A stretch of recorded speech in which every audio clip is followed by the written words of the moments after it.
সুলাইমান পয়গম্বর 4 গুণওয়ালা মেয়ে বিবাহ করতে চায়, তবে আমার মেয়েটার মধ্যে 4টা গুণ রয়েছে।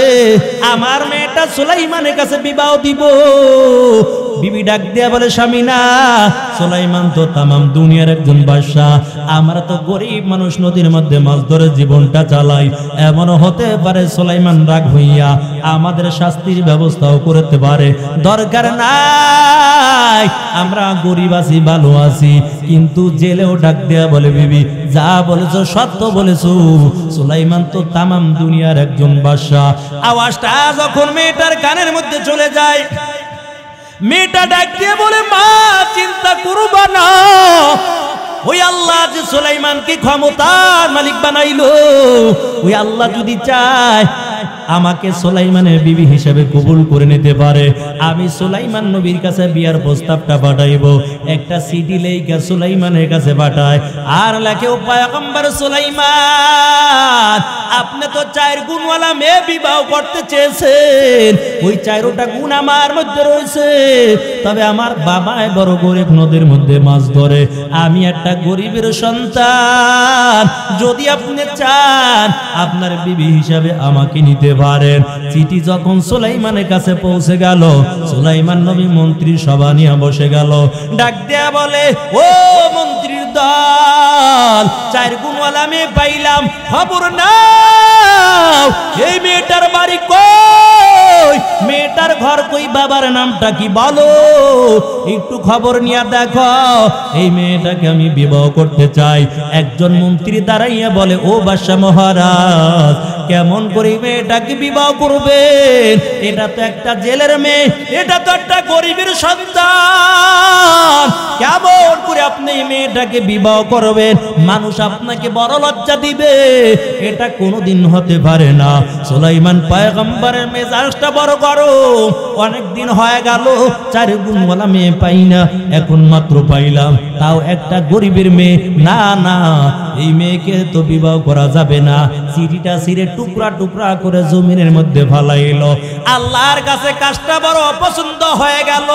আর সংবাদ যখন মেয়ের কানে পৌঁছে যায়, মেয়েটা আল্লাহর কাছে দোয়া করে, আল্লাহ ক্ষমতা দান করেছো তুমি, আয় আল্লাহ গরিব বানাইছো তুমি, সুলাইমানকে তামাম দুনিয়ার বাদশা বানাইছো, আর আমাকে একটা জেলের মেয়ে বানাইছো, আয় আল্লাহ। তবে সুলাইমান নবী যে আমার বিয়ের প্রস্তাব প্রত্যাখ্যান করলো, এমন ভাব নিল, আয় আল্লাহ আমি তোমার কাছে দোয়া করলাম, সুলাইমানকে গরিব বানায়া আমাকে টাকার মালিক বানায়া সুলাইমানের বিবি হিসাবে তুমি কবুল করে নাও। আল্লাহ তাআলা দোয়াটা কবুল করে নিয়েছে। আল্লাহ তাআলা ওই সুলাইমান পয়গম্বরের উপর পরীক্ষা শুরু করে দিল। কেমন পরীক্ষা শুরু করে দিয়েছে? ওই সুলাইমান নবীকে আল্লাহ একটা মুজিজা দান করেছে, হাতের মধ্যে একটা আংটি। এই আংটিটা থাকার কারণে জিন পরি সব কিছু সুলাইমানের কথা অনুযায়ী চলতো। বা সুলাইমা দাদে মুলকো সরওয়ারি শুধুমতে খাতে মাসদাওয়া পরি। আরে মুমিন মুসলমান আল্লাহর গোলাম, ওই আংটির উপর পরীক্ষা শুরু হয়ে যায়। আল্লাহ তাআলা আংটির মধ্যে কিছু শর্ত লাগায়। আর রাখ দেয়া বলে, পয়গম্বর এই আংটির মধ্যে কিছু শর্ত লাগাইলাম, তার মধ্যে হইতে একটা শর্ত, আংটি নিয়ে আপনি ওয়াশরুমে যাইতে পারবেন না। এই শর্ত লাগানোর পর সুলাইমান পয়গম্বর যখন ওয়াশরুমে যাইতো, আংটিটা খাদেমের কাছে দিয়া যাইতো। আয়েশা আবার বলতো, আংটি দাও। আংটি চাইতো তো আংটি দিয়া দিত। ওই রাজ্যের মধ্যে চালাক শয়তান একটা জিন একদিন চিন্তা করলো, কেমন করে সুলাইমান নবীর আংটিটা চুরি করা যায়। আংটিটা যদি চুরি করা যায়, সুলাইমান নবীর আর কোনো বাহাদুরি থাকবে না, রাজত্ব থাকবে না। আংটি যদি আমার হাতে আসে, ক্ষমতাও আমারও হয়ে যাবে। তবে কেমন করে চুরি করব? সুলাইমান পয়গম্বর আংটিটা আংটিটা যখন খাদেমের হাতে দিয়ে চলে যায়, ওই জিনদের মধ্যে চালাক শয়তান জিনটা কেমন করে চুরি করবে একটা কৌশল খাটাইলো। পুরা সুলাইমানের আকৃতি ধইরা খাদেমের কাছে হাজির হইয়া বলে আংটি দাও। আংটি চাইছে তো আংটি দিয়া দিছে। আংটিটা হাতের মধ্যে নেওয়ার পর ডাক দিয়া বলে যাও, আমার আর কোনো খাদেম টাদেম লাগবে না, তোমার পথে তুমি যাও, আমার পথে আমি যাই। খাদেম কয় কি ব্যাপার, না জানি কোনো ভুল বেয়াদবি হয়ে গেল, তবে তোমাকে জানাইয়া যাই, শুনো এই রাজ্যের মধ্যে একজন নকল সুলাইমান বের হয়ে গেছে, দেখতে কিন্তু আমার মতন দেখা যায়, পরে যেই জায়গায় পাইবা ওই জায়গায় সাইজ করবা, না হইলে তো আমার সঙ্গে বেজাল লেগে যাইব। এই কথা বলে আংটিটা নিয়ে রাজ দরবারে হাজির। আংটি এখন জিনের শয়তানের কাছে, সব মানুষগুলো তার কথাই শুনে আংটি নিয়ে রাজ দরবারে বসার পর রাজ্যের মধ্যে ঘোষণা দিয়ে দিল, দেশের এখন সবাই জানে একজন নকল সুলাইমান বের হয়ে গেছে, পরে যেই জায়গায় পাইবা ওই জায়গায় মাইরা দূরে দূরে ফালাই বানাইলে ভেজাল লাগবে। এরে মুমিন মুসলমান, সুলাইমান নবী ওই খাদেমের কাছে হাজির। ডাক দিয়ে বলে কই আমার আংটিটা দাও। খাদেম কয় কি এর আংটি দিমু, আংটি তো সুলাইমান নবী নিয়ে গেছে, তুমি আবার কেডা? কয় রে আমি তো সুলাইমান, কারে আবার আংটি দিস? ও তুমি তো নকল সুলাইমান মনে হয়, আমার ধোঁকা দেওয়ার জন্য আইছো। সুলাইমানের আংটি তো সুলাইমান নিয়ে গেছে, তুমি আমার ধোঁকা দেওয়ার জন্য এসেছো। সুলাইমান নবী বলে হায় রে সর্বনাশ হয়ে গেল। তাড়াতাড়ি দৌড়াইয়া রাজ দরবারে হাজির। নজর করে দেখতে পায় ওই জিনদের শয়তান হাতের মধ্যে আংটি নিয়ে তারপর রাজত্বটা চালায়। সুলাইমান নবী রাজ দরবারে যাওয়ার পর ওই জিনের শয়তান ডাক দিয়া বলে ওই দেখো নকল সুলাইমান আসছে, সবাই মাইরা দইরা দূরে নিয়ে ফালাইয়া দে। সবাই ভালো করে মাইরা দইরা হাতে পায়ে বেঁধে রাস্তার কিনারায় ফালাইয়া দেয়। এরে মুমিন মুসলমান আল্লাহর গোলাম, ওই জেলে যখন আবার বাড়ির দিকে রওনা হয়ে যায়, নজর করে দেখতে পায় হাতে পায়ে বাঁধা সুন্দর ফুটফুটে চেহারার অধিকারী একটা যুবক রাস্তার কিনারার মধ্যে পড়ে আছে। হঠাৎ করে জেলে ডাক দিয়া বলে রে যুবক, কোথায় তোমার বাড়ি, কোথায় তোমার ঘর, এমন অবস্থা কেন বলো?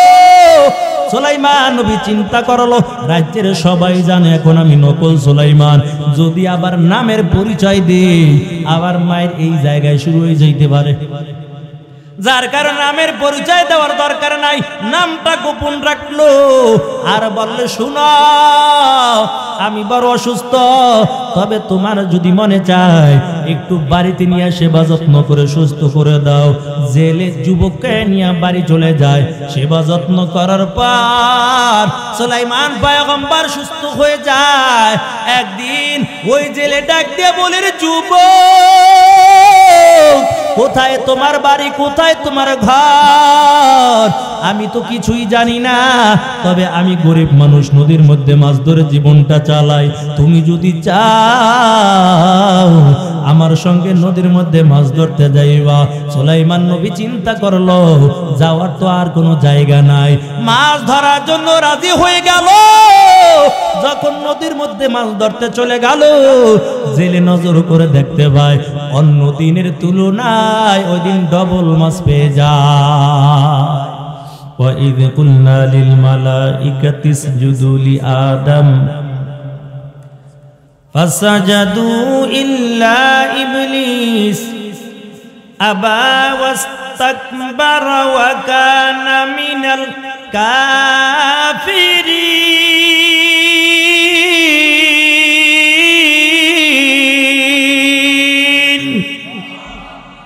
এই কালাম জিন্দা কুরআন হাকিম হিকমতে উলায়া জালাস্ত কাদিম বাকা কুরআন কালামুল্লাহ বাশানা কদিমাস্তি নয়না। নবীর উম্মতের দল, হেদায়েতের মালিক হলো একমাত্র আল্লাহ। ইবলিস হেদায়েত পাইল না। আল্লাহ যাকে চায়, আল্লাহ যাকে জান্নাত দিতে চায়, আল্লাহর যার কল্যাণ চায়, আল্লাহ যাকে জান্নাতের মেহমান বানাইতে চায়, সে একমাত্র নেক কাজ করার সুযোগ পেয়ে যায়। মায়ার নবীর চাচা আবু তালেব আল্লাহর পয়গম্বরকে নিয়ে কত কষ্ট করেছেন। আবু তালেব যখন দুনিয়া থেকে বিদায় হয়ে যাবেন, আল্লাহর নবী ডাক দেয়া বলে, ও চাচা যান, আপনি একটু কালিমাটা পড়ে নেন, কিয়ামতের ময়দানে আমি নবী শাফাআত করে আপনাকে জান্নাতের মেহমান বানাইব।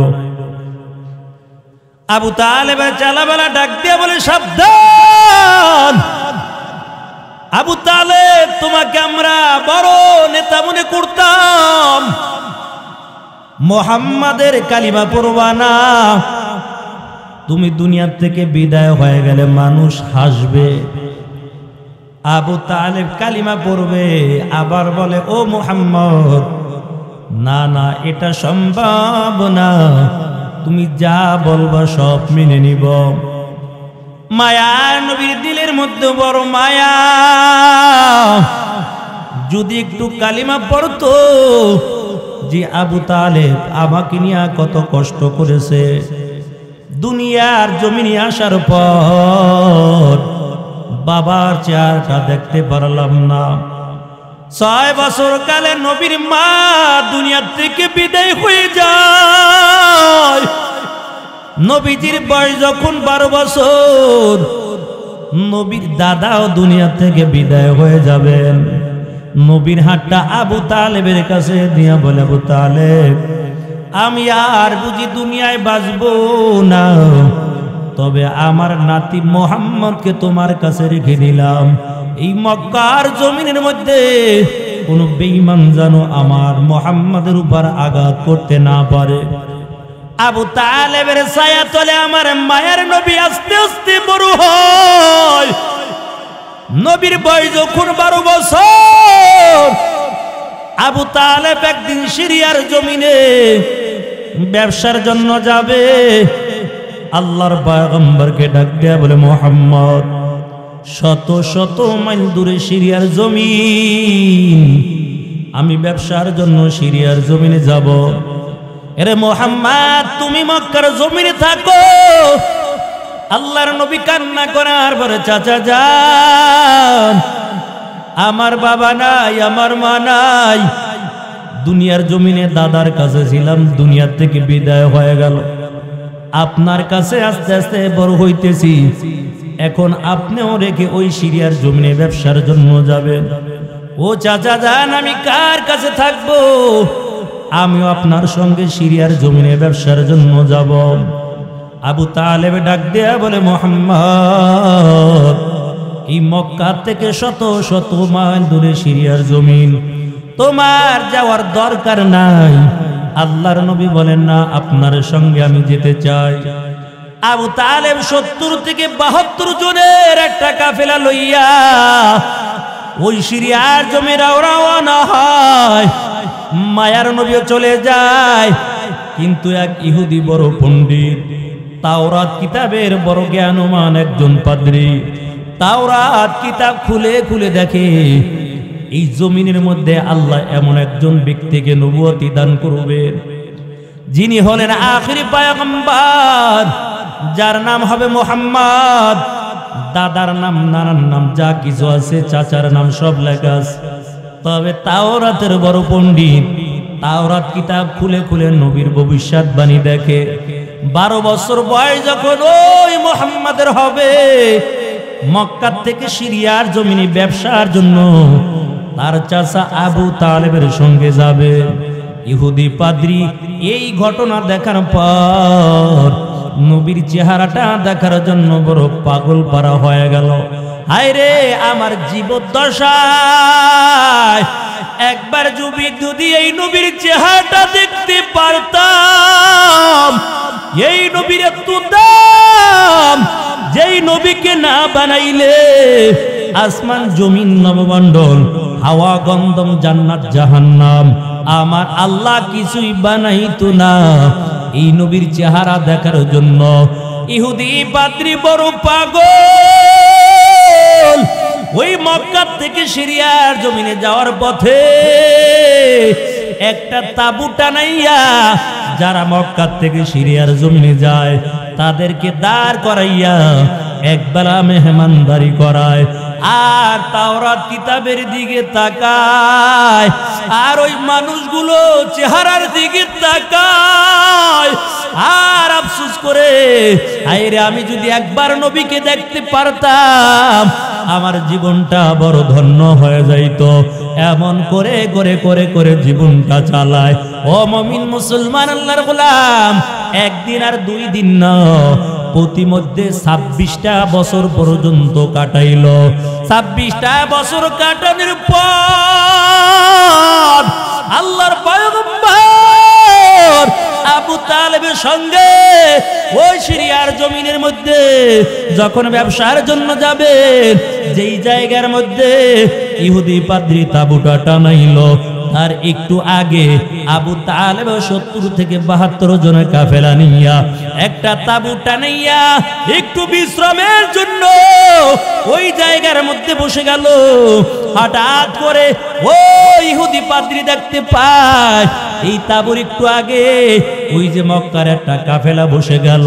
একটু পরে নজর করে দেখতে পায় এই কাফেলার থেকে ছোট্ট একটা বালক এই কাফেলার তাবুত থেকে বের হইয়া ওই মরুভূমির মধ্যে একটা মরা গাছের নিচে বসে গেল।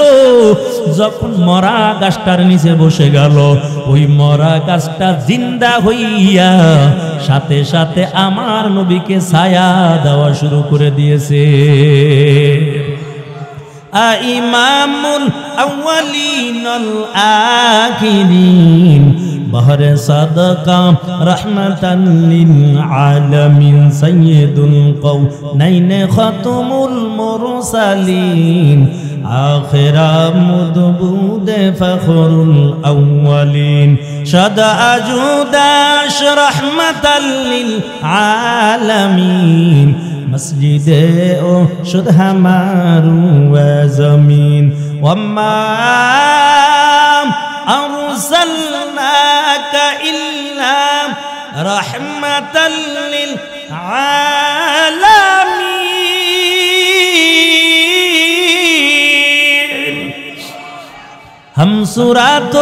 हम सिराते मुस्तफा दर तमामी हाले कुन इत्तिबाए सुन्नते खैरुल बशर गिरे लाज़िम तबुयाबी अफ़सार मोहम्मद अरबी हया नबी रस्ते पेशवा आलम हुआ उसकी पैदाइश से उजाला आलम हुआ उसकी पैदाइश से उजाला शफीउल उम्म हमारा नबी रोज़ क़यामत शफाअत करेगा अल्लाह की पस गुनाहगार उम्मत शफाअत करेगा अल्लाह की पस गुनाहगार उम्मत।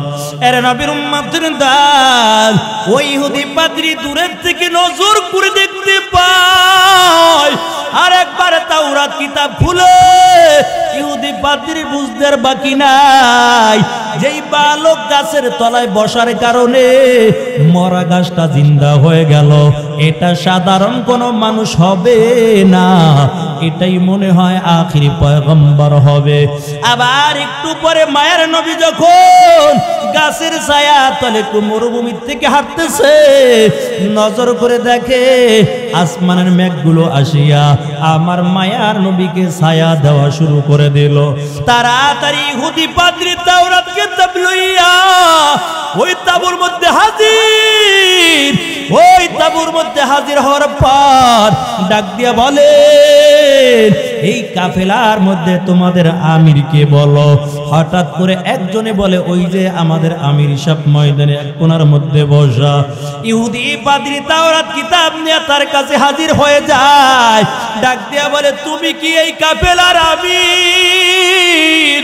আবু তালেব বলে, হ্যাঁ আমি তো এই কাফেলার আমির। কয় তোমার নাম কি? আবু তালেব। বলে হ্যাঁ আমার নামটা হলো আবু তালেব। কয় ওই যে 12 বছর বয়সে একটা বালক দেখা যায়, এই বালকের নাম কি? মোহাম্মদ। বলে হ্যাঁ বালকের নাম হলো মোহাম্মদ। কয় বালকের মায়ের নাম কি? আমিনা। বলে হ্যাঁ মায়ের নাম আমিনা। বাবার নাম বলে দিল। দাদার নাম বলার পর আবু তালেব ইহুদি পাদ্রীর চেহারার দিকে তাকানো, ডাক দিয়া কয় ও ইহুদি ভাই, কেমন করে তুমি আমার নামটা বলে দিলা? মক্কা থেকে শত শত মাইল দূরে এই জায়গা, কেমন করে বলছো আমার নাম আবু তালেব? এই বালকের নামটাও তুমি বলে দিছো, কেমন করে তুমি বললা? ইহুদি পাদ্রী তাওরাত কিতাবটা খুলে দেয়, ডাক দিয়া বলে আবু তালেব শুনো, তোমার সঙ্গে যে ওই বালক দেখা যায় এটা তো সাধারণ কোনো মানুষ না, এটা হবে আখিরি পয়গম্বর মুহাম্মদুর রাসূলুল্লাহ সাল্লাল্লাহু আলাইহি ওয়াসাল্লাম। তবে শোনা ওরে আবু তালেব, এই বালকের চেহারাটা দেখার জন্য একটা বছর আর 2টা বছর না, 26টা বছর পর্যন্ত এই জায়গার মধ্যে বসে বসে অপেক্ষা করতেছি। এর আবু তালেব, এই বালককে নিয়ে সিরিয়ার জমিনে যাইবা না,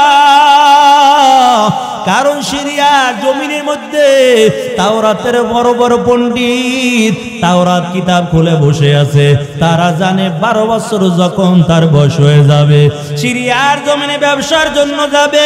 এরে আবু তালেব শোনো, তুমি মালগুলো প্রতিমধ্যে বিক্রয় করিয়া আবার তাকে নিয়ে মক্কার জমিনে যাও।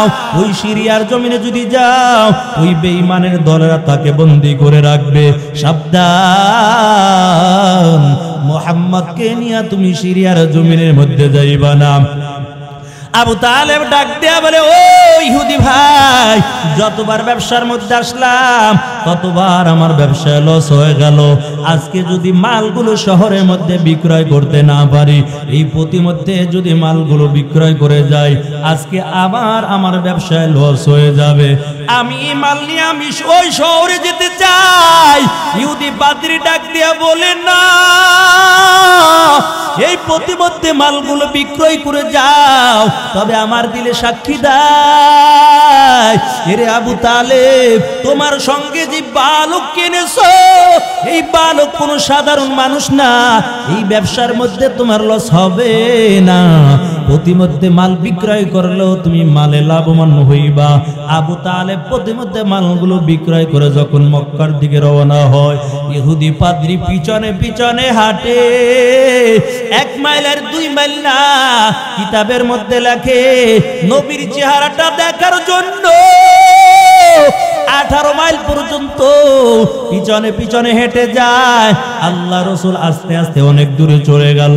ইহুদি পাদ্রী বড় একটা পাহাড়ের উপর বসে গেল, পিছন থেকে আমার নবীর দিকে তাকাইয়া তাকাইয়া কাঁদে আর বলে আল্লাহ, আজকে আমার জীবদ্দশায় নবুয়তি পাইল না, তবে আমার জীবদ্দশায় যদি মুহাম্মদ নবুয়তিটা পাইত, আমি আর দেরি করতাম না, সর্বপ্রথম আমি আগে কালিমা পড়ে মুসলমান হয়ে যাইতাম।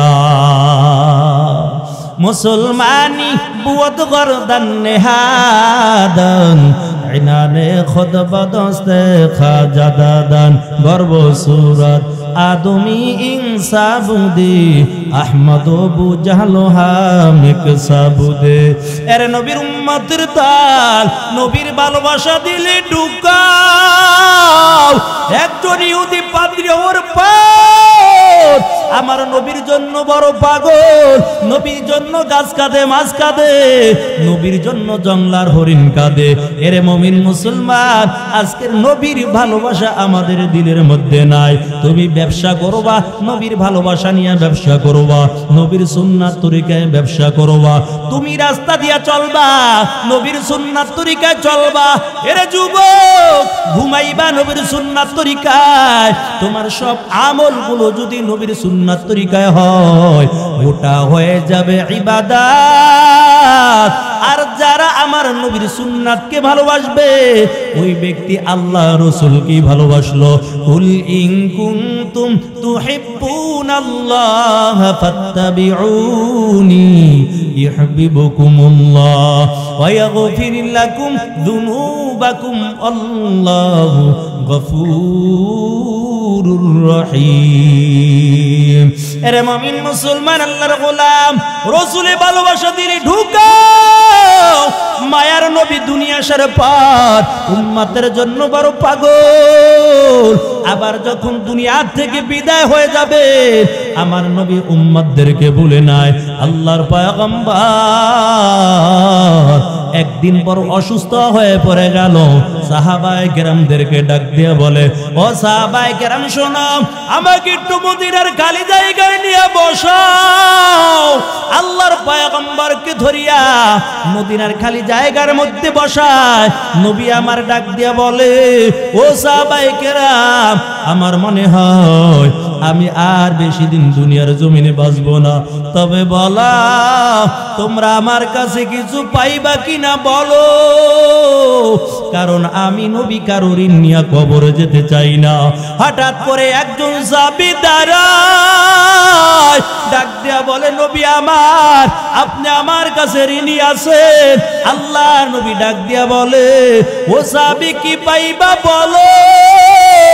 ওই সাহাবী ডেকে বলে, নবী আমার আপনার কাছে একদিন এক ভিক্ষুক এসেছিল, আপনার কাছে টাকা ছিল না, আমার কাছ থেকে 3 দিরহাম নিয়ে ভিক্ষুককে দিয়েছে।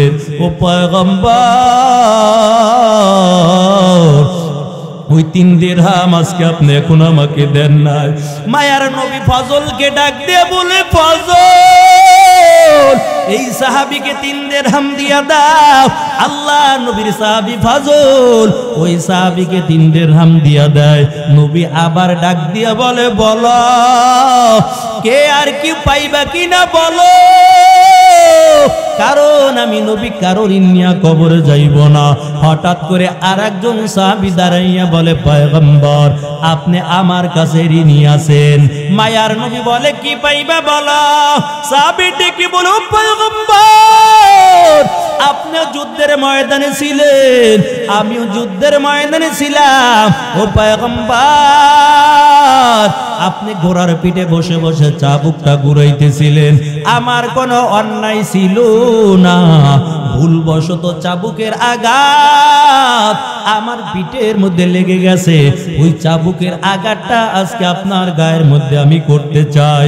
সাহাবায়ে কেরাম বলে, রে সাহাবী শুনো, তুমি কি পাগল হয়ে গেল নাকি বলো, আজকে তো ইসলামের বড় বিজয়, কেমন করে নবীর গায়ের মধ্যে চাবুকের আঘাতটা করবা। মক্কার জমিনের মধ্যে আমার নবীকে তো কাফের দল কষ্ট কম দেয় নাই, কাফের জমিনের মধ্যে তো আমার নবীকে কষ্ট কম দেয় নাই, কেমন করে আজকে তুমি চাবুক দিয়া নবীর গায়ের মধ্যে আঘাতটা করবা। সাহাবী দাঁড়াইয়া বলে, না না আমি আজকে তোমাদের কারো কথাই শুনবো না। ও নবী আমার তাড়াতাড়ি চাবুক দিয়া আমি আঘাত করতে চাই। আল্লাহর নবী ফজলকে ডেকে বলে, ফজল ওই যুদ্ধের ময়দানে চাবুকটা ফাতেমার ঘরের মধ্যে রাখা, জলদি করে যাও, চাবুকটা আইনা তাড়াতাড়ি সাহাবীর হাতের মধ্যে দাও। ফজল দৌড়াইয়া ফাতেমার ঘরের কিনারায় হাজির, ডাক দিয়ে বলে, ফাতেমা চাবুকটা দাও। ফাতেমা ডেকে বলে, কেন? আমার বাবা এতবার অসুস্থ, এখন বাবায় চাবুক দিয়া কি করবে?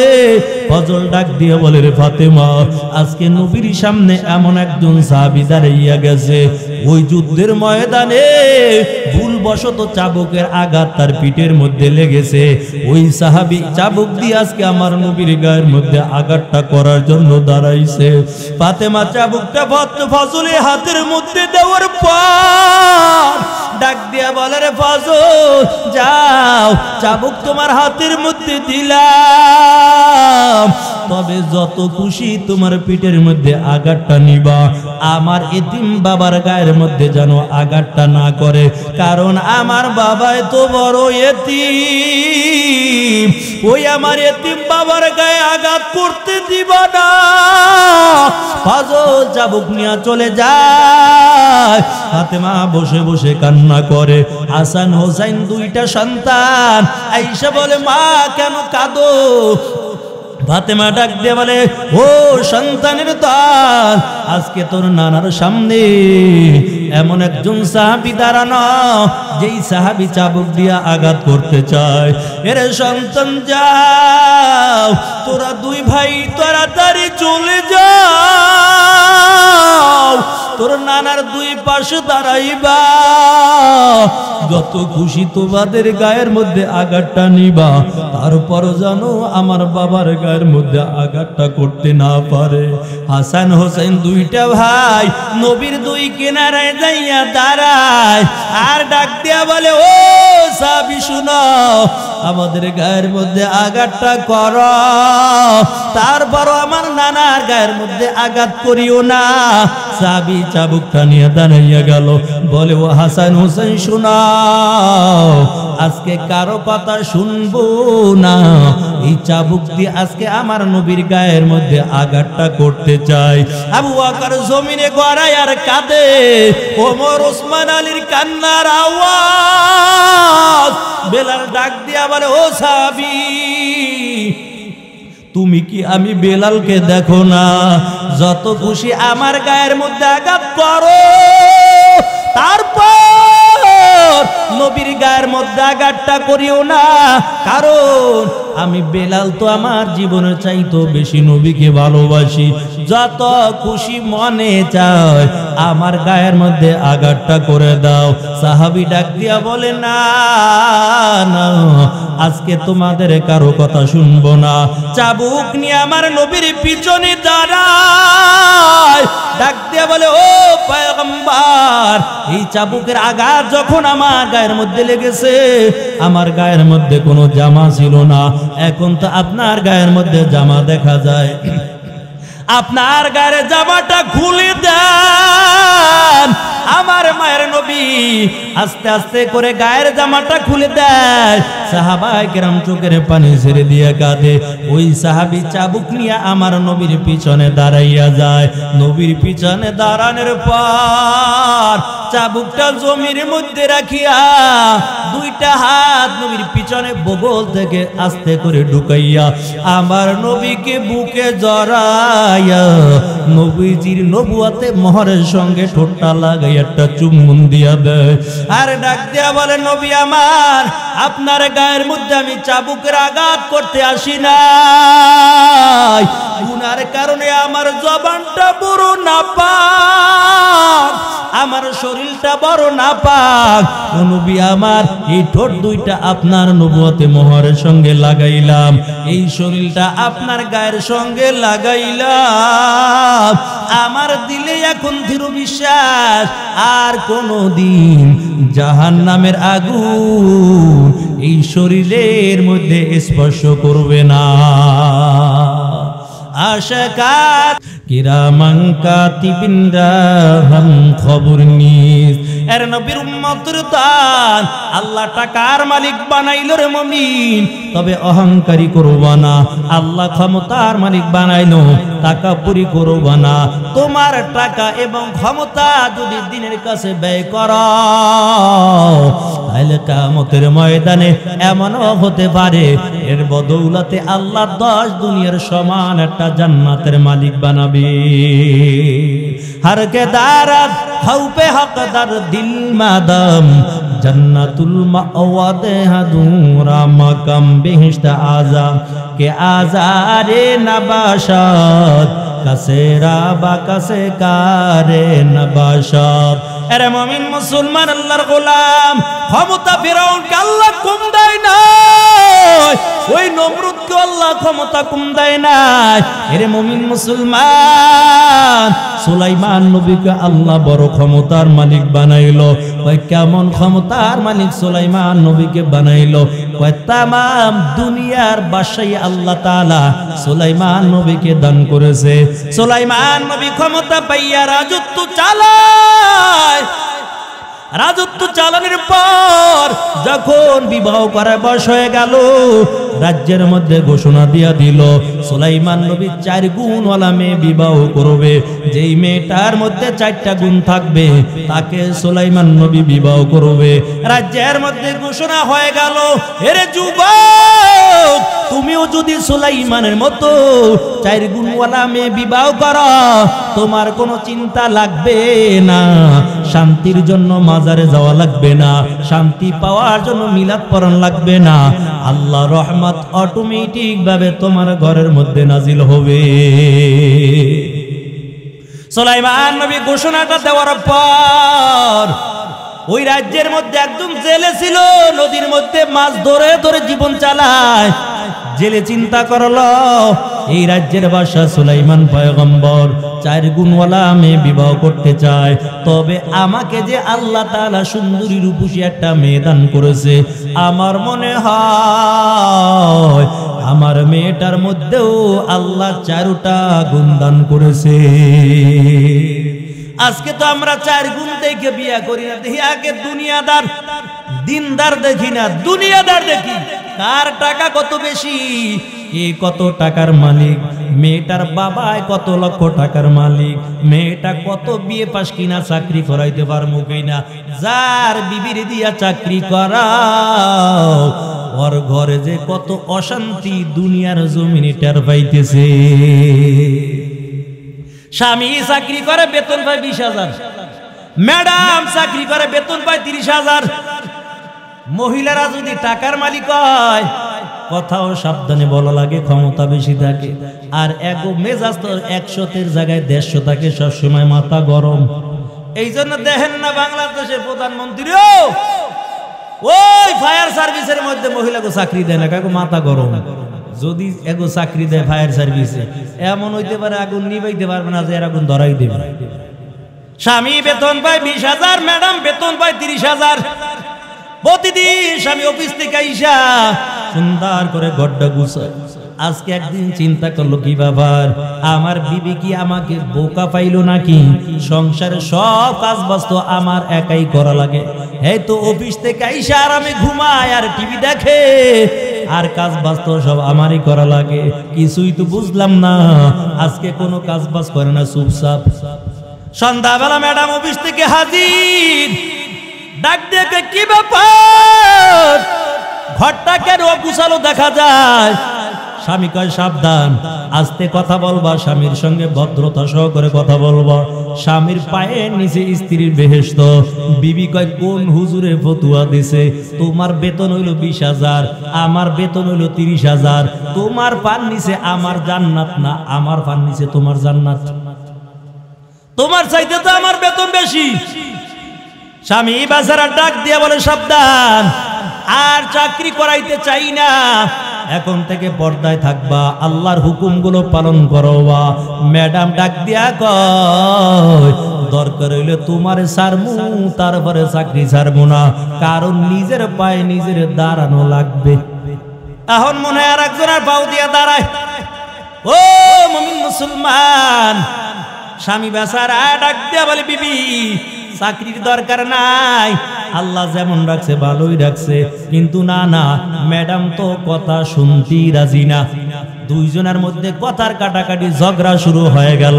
স্বামী বেচারা বলে, ও বিবি, রাত্র অনেক হয়ে গেছে, ঝগড়ার দরকার নাই, চলো আমরা ঘুমাইতে যাই, সকালবেলা অফিস আছে। দুজন ঘুমাইতে গেছে। বিবি ডাক দিয়া বলে, স্বামী মশারি টানাও। স্বামী কয়, কেন আমি টানাইব, মশারি তুমি টানাইবা, আমি তো তোমার স্বামী, তুমি আমার খেদমত করবা। ম্যাডাম কয়, তোমার চাইতে আমার বেতন বেশি, মশারি তুমি টানাইবা। দুইজনের মধ্যে আরো ঝগড়া শুরু হয়ে গেছে। ম্যাডাম কয় তুমি টানাইবা, স্বামী কয় তুমি টানাইবা। ঝগড়া শুরু হয়ে গেল।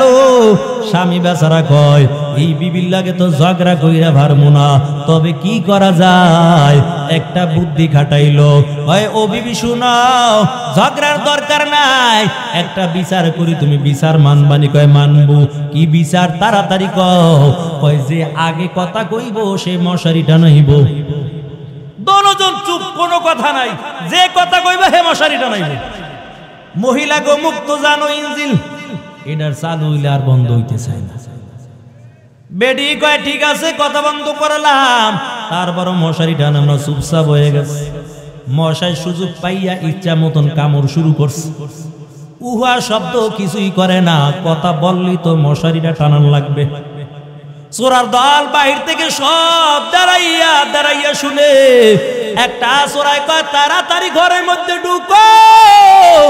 দুইজনে বাম্পার কামায়, একদিনও চুরি করতে পারি না, আজকে সুযোগ পাইছি। ওরা স্বামী স্ত্রী দুইজনে কথা বলবে না, আজকে ভালা কইরা চুরি কইরা লই।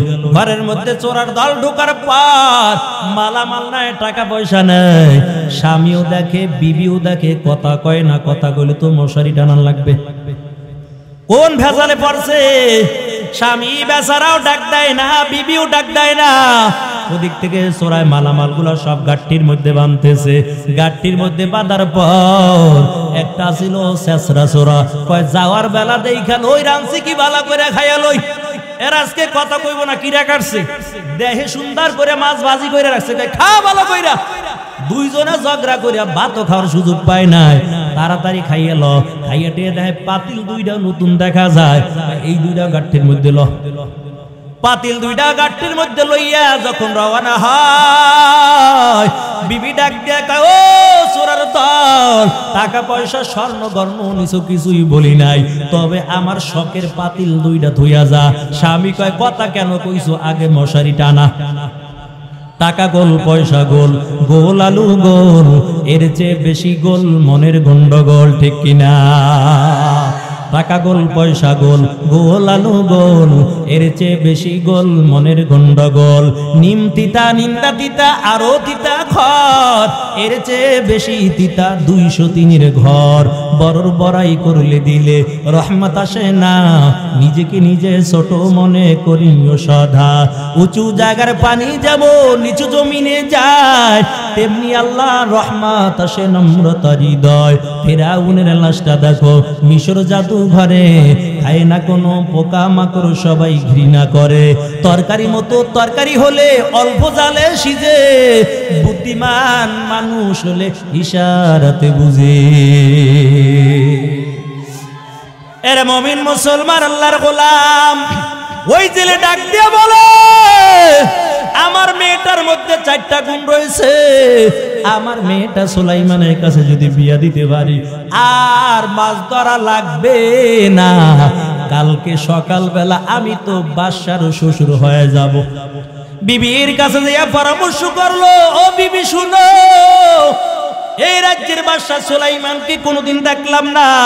সুলাইমান পয়গম্বর 4 গুণওয়ালা মেয়ে বিবাহ করতে চায়, তবে আমার মেয়েটার মধ্যে 4টা গুণ রয়েছে। আমার মেয়েটা সুলাইমানের কাছে বিবাহ দিব। বিবি ডাক দিয়া বলে স্বামী না, সুলাইমান তো তামাম দুনিয়ার একজন বাদশা, আমরা তো গরিব মানুষ, নদীর মধ্যে মাছ ধরে জীবনটা চালাই।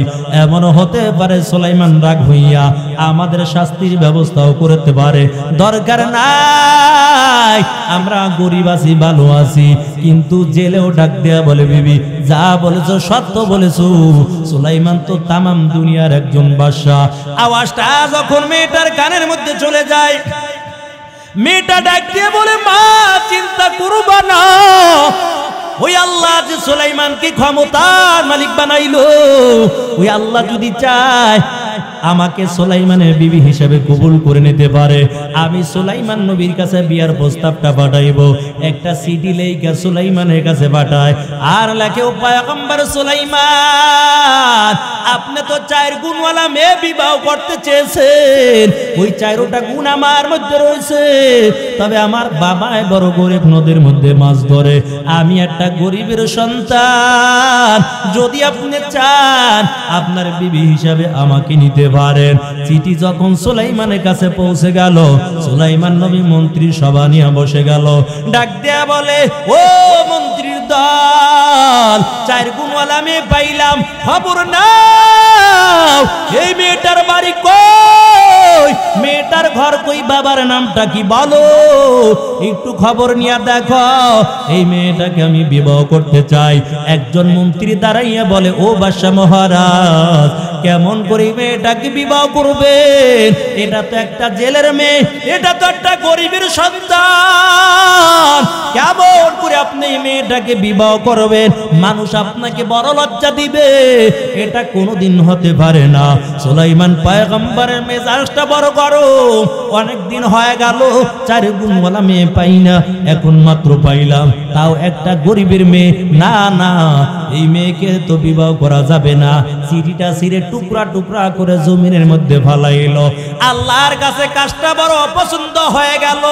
আর সংবাদ যখন মেয়ের কানে পৌঁছে যায়, মেয়েটা আল্লাহর কাছে দোয়া করে, আল্লাহ ক্ষমতা দান করেছো তুমি, আয় আল্লাহ গরিব বানাইছো তুমি, সুলাইমানকে তামাম দুনিয়ার বাদশা বানাইছো, আর আমাকে একটা জেলের মেয়ে বানাইছো, আয় আল্লাহ। তবে সুলাইমান নবী যে আমার বিয়ের প্রস্তাব প্রত্যাখ্যান করলো, এমন ভাব নিল, আয় আল্লাহ আমি তোমার কাছে দোয়া করলাম, সুলাইমানকে গরিব বানায়া আমাকে টাকার মালিক বানায়া সুলাইমানের বিবি হিসাবে তুমি কবুল করে নাও। আল্লাহ তাআলা দোয়াটা কবুল করে নিয়েছে। আল্লাহ তাআলা ওই সুলাইমান পয়গম্বরের উপর পরীক্ষা শুরু করে দিল। কেমন পরীক্ষা শুরু করে দিয়েছে? ওই সুলাইমান নবীকে আল্লাহ একটা মুজিজা দান করেছে, হাতের মধ্যে একটা আংটি। এই আংটিটা থাকার কারণে জিন পরি সব কিছু সুলাইমানের কথা অনুযায়ী চলতো। বা সুলাইমা দাদে মুলকো সরওয়ারি শুধু মতে খাতে মাসদাওয়া পরি। আরে মুমিন মুসলমান আল্লাহর গোলাম, ওই আংটির উপর পরীক্ষা শুরু হয়ে যায়। আল্লাহ তাআলা আংটির মধ্যে কিছু শর্ত লাগায়, আর রাখ দেয়া বলে পয়গম্বর এই আংটির মধ্যে কিছু শর্ত লাগাইলাম, তার মধ্যে হইতে একটা শর্ত, আংটি নিয়ে আপনি ওয়াশরুমে যাইতে পারবেন না।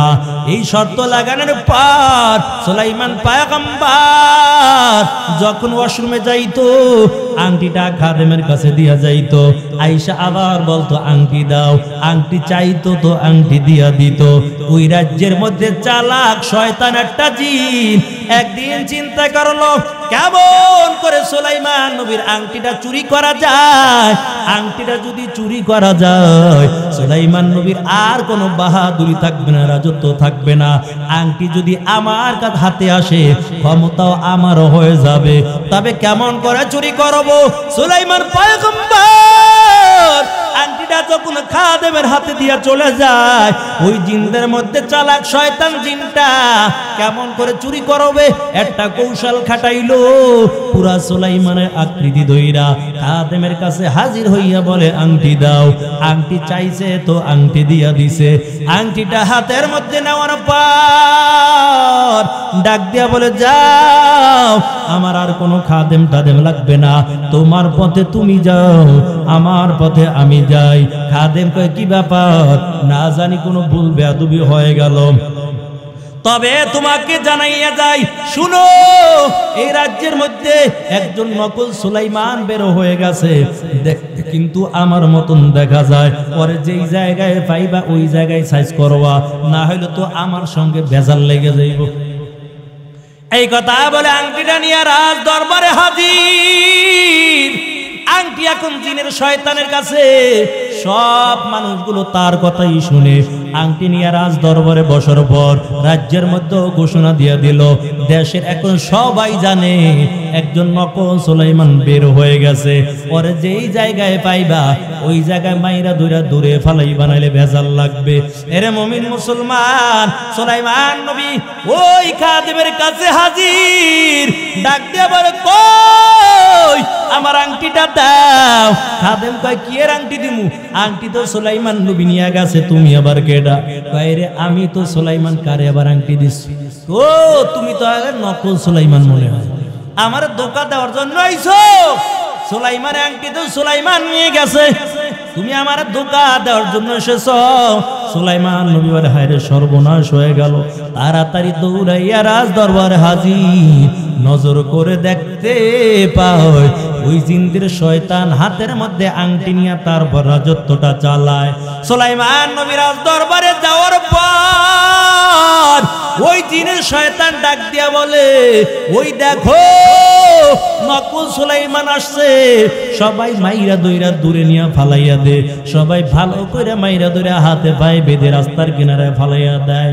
এরে মুমিন মুসলমান আল্লাহর গোলাম, ওই জেলে যখন আবার বাড়ির দিকে রওনা হয়ে যায়, নজর করে দেখতে পায় হাতে পায়ে বাঁধা সুন্দর ফুটফুটে চেহারার অধিকারী একটা যুবক রাস্তার কিনারার মধ্যে পড়ে আছে। হঠাৎ করে জেলে ডাক দিয়া বলে, রে যুবক, কোথায় তোমার বাড়ি, কোথায় তোমার ঘর, এমন অবস্থা কেন বলো? সুলাইমান নবী চিন্তা করলো, রাজ্যের সবাই জানে এখন আমি নকল সুলাইমান, যদি আবার নামের পরিচয় দিই আবার মায়ের এই জায়গায় শুরু হয়ে যাইতে পারে, যার কারণে নামের পরিচয় দেওয়ার দরকার নাই, নামটা গোপন রাখলো। আর বললে, শোনো আমি বড় অসুস্থ, তবে তোমার যদি মনে চায় একটু বাড়িতে নিয়ে সেবা যত্ন করে সুস্থ করে দাও। জেলে যুবককে নিয়ে বাড়ি চলে যায়। সেবা যত্ন করার পর সুলাইমান পয়গম্বর সুস্থ হয়ে যায়। একদিন ওই জেলে ডাক দিয়ে বলে, রে যুবক, কোথায় তোমার বাড়ি, কোথায় তোমার ঘর? আমি তো কিছুই জানি না, তবে আমি গরিব মানুষ, নদীর মধ্যে মাছ ধরে জীবনটা চালাই। তুমি যদি চাও আমার সঙ্গে নদীর মধ্যে মাছ ধরতে যাইবা। সুলাইমান নবী চিন্তা করলো, যাওয়ার তো আর কোনো জায়গা নাই, মাছ ধরার জন্য রাজি হয়ে গেল। যখন নদীর মধ্যে মাছ ধরতে চলে গেল, জেলে নজর করে দেখতে পায় অন্য দিনের তুলনায় ওই দিন ডবল মাছ পেয়ে যায়। এমন করে করে জেলের সঙ্গে মাছ ধরে জীবনটা চালায়। একটা বছর জেলের সঙ্গে মাছ ধরে ধরে জীবনটা চালায়। আর ওদিক থেকে মেয়েটা তো আল্লাহর কাছে মেয়েটা দোয়া করে, আল্লাহ সুলাইমান আমাকে বিবাহ করলো না, সুলাইমানকে গরিব বানাইয়া আমাকে টাকার মালিক বানাইয়া সুলাইমানের বিবি হিসাবে তুমি কবুল করে নাও। এর মুমিন মুসলমান আল্লাহর গোলাম, একটা বছর পর ওই জেলে বিয়ার প্রস্তাবটা দেয়। ডাক দিয়া বলে, রে যুবক, একটা বছর তুমি আমার বাড়িতে থাকো, তবে আমার যে সুন্দরী রূপসী একটা মেয়ে আছে, কোনদিন তুমি দেখছো কিনা বলো? সুলাইমান নবী ডাক দিয়া বলে, না, কোনদিন আমি তার চেহারাও দেখি নাই, এমনকি তার কণ্ঠের আওয়াজও আমি পাই নাই, কোনদিন তার গায়ের একটা জামাও আমি দেখি নাই। জেলে ডাক দিয়া বলে, রে যুবক, আমার মেয়েটা পর্দার মধ্যে থাকে, বালেগা হওয়ার পর কোন পুরুষের সঙ্গে দেখা দেয় নাই, তবে শোনা আমার মনে চায় আমার মেয়েটা তোমার সঙ্গে বিবাহ দিব, যদি তুমি রাজি হও আমার মেয়েটা তোমার সঙ্গে বিবাহ দিতে চাই। সুলাইমান নবী চিন্তা করলো, যাওয়ার তো আর কোনো জায়গা নাই, তাহলে বিয়া করার জন্যই রাজি হয়ে যাই। বিয়া করার জন্য রাজি হয়ে গেল। জেলে ঘরের মধ্যে যাইয়া বিবির সঙ্গে পরামর্শ করে, ওরে বিবি শোনা,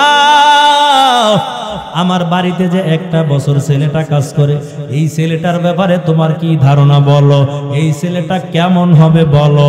বিবি ডাক দিয়া বলে, স্বামী আমার, এত ভালো মানুষ আমার জীবনে কোনোদিন দেখি নাই, আমার মনে হয় ছেলেটা খাঁটি একজন আল্লাহর বান্দা হবে।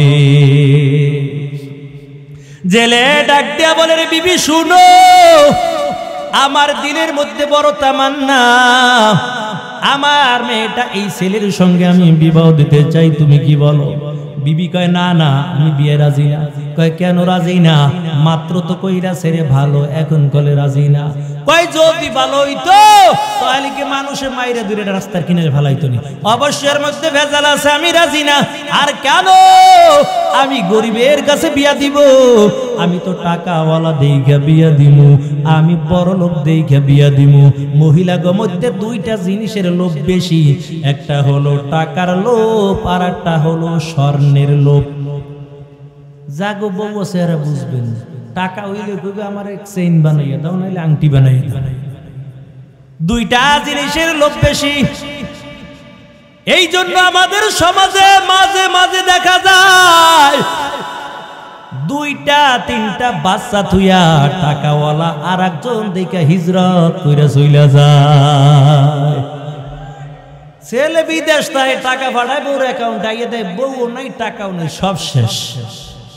এরে মুমিন মুসলমান আল্লাহর গোলাম, এদিকে যামু না, অল্পের মধ্যে বিয়েটা পড়াইয়া বাসর ঘরে শোয়াইয়া দিয়ে যামু গা। কি কন, বিয়েটা পড়াই নাকি শেষ করে দিব?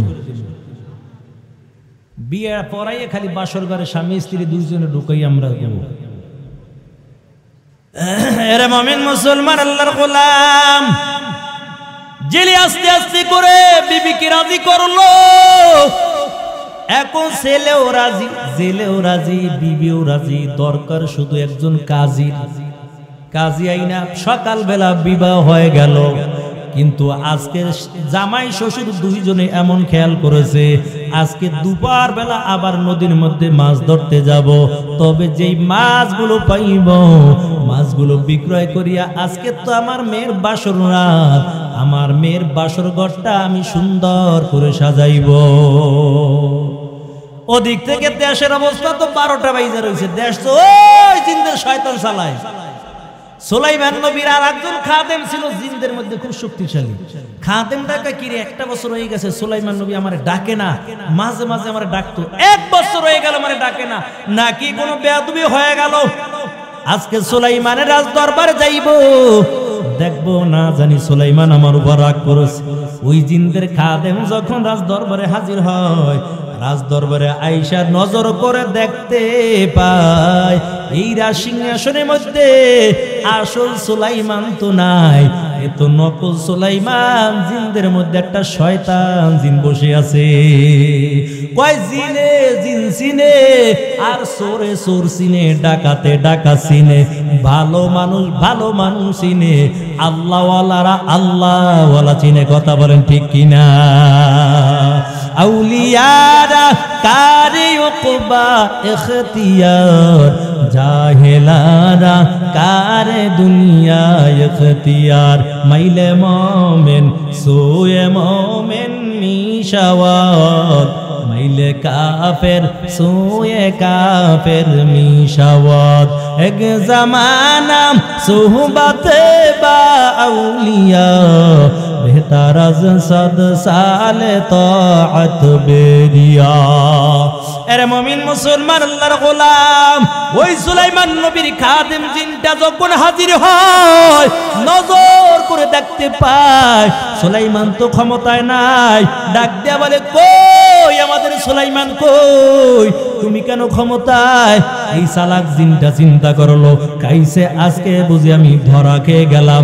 তাড়াতাড়ি এই সিংহাসন চাইরাকে আগে নিজের জান্ডা বাঁচাই লই দৌড় শুরু করছে। সামনে যারা ছিল তাড়াতাড়ি ধর, 1টা বছর কম জ্বালায় নাই। কারণ তেলের দাম বেশি, চাউলের দাম বেশি, লবণের দাম বেশি, মারামারি কাটাকাটি, কম জ্বালায় নাই। আজকে পাইছি সুযোগ, সবাই মিলা সাইজ করে লই। নজর করে দেখতে পায় সুলাইমান নবীর আংটিটাও তার হাতের মধ্যে দেখা যায়। ডাক দেয়া বলে, আমাদের সুলাইমান কই? তার আংটি কেন তোমার হাতের মধ্যে দেখা যায়? সুলাইমান নবীর আংটি দিয়া যাও। ওই চালাক শয়তান জিনটা চিন্তা করলো, যদি আংটি নিয়ে যায় আমার অবস্থা 12টা বাজাইয়া দিবে। তাড়াতাড়ি হাতের থেকে আংটিটা খুইলা নদীর মধ্যে ফালাইয়া দেয়। নদীর একটা মাছ আদার মনে কইরা আংটিটা খাইয়া ফালাইছে। আংটি যখন নদীর মাছে খাইলো, এখন ক্ষমতাও নদীর মাছের চলতেছে। কয়েক মাছটা যেদিকে যায়, ওই মাছের পিছনে পিছনে শত শত মাছ দৌড়ায়। মাছে কয়, কি ব্যাপার, খাইলাম কি আর ওই লোকে? কোন তাবিজ আবার খাইছি? এতদিন তো একলা ছিলাম, ভালোই আছিলাম। কোন তাবিজ খাই এখন যেই জায়গায় যাই, শত শত মাছ দিয়ে আমার সঙ্গে হাজির হয়ে যায়। মাছটা নদীর মধ্যে বড় অস্থির হয়ে গেছে। নদীর মধ্যে শুধু পাগলের মতো ঘুরতেছে, পাগলের মতো ঘুরতেছে। ওদিক থেকে দুপুর বেলা জামাই শ্বশুর দুইজনে মাছ ধরার জন্য নদীর মধ্যে চলে যায়।